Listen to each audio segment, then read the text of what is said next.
did we not learn during COVID and all the stimulus and the free money that maybe printing money and free money isn't the best solution for people? Like using UBI as an example?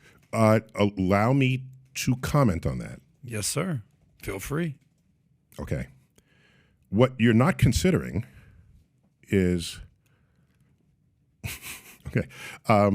So we have this inflation, all right? This past year is 8% or whatever. It'd probably be lower this year, but still 8%. Well, yeah, we were printing money. And so that there was some inevitability to that. So people who don't like the politics of that argue against that and saying we shouldn't have printed money.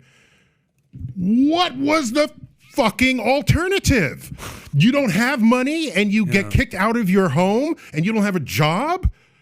Ask yourself, suppose we didn't do that.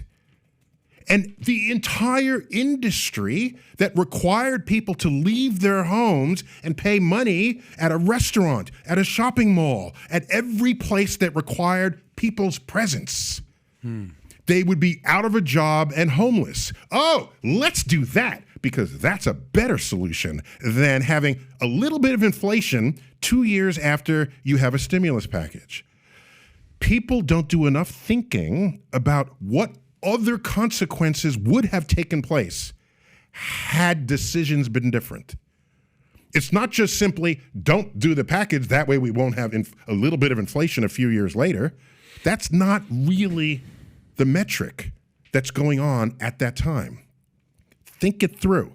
Now, if you can say, I'd rather not have the inflation, and I don't mind millions of people kicked out of their residence, homeless, with no job, then that's a decision, as long as it's an informed decision. You can prefer that. It's a free country. You can prefer that and vote that way.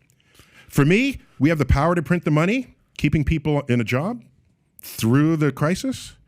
I think that was one of the wisest decisions, economic decisions that could have been made at the time. I guess that's my opinion. No, and that's perfectly fine. When you say think it through, who would disagree with that?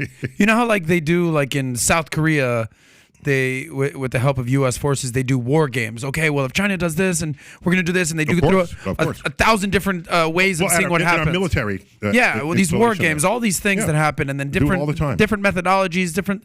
Why don't they do stuff like that with like COVID? It's like, okay, cool.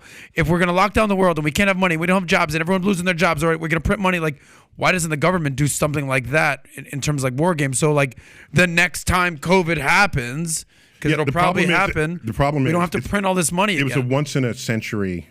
We hope, knock on wood. Well, statistically, it was once in a century. Yes. The previous one was a black swan event.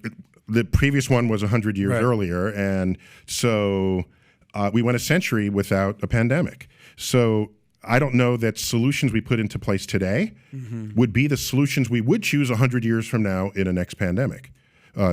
So yes, the scenarios are good to explore.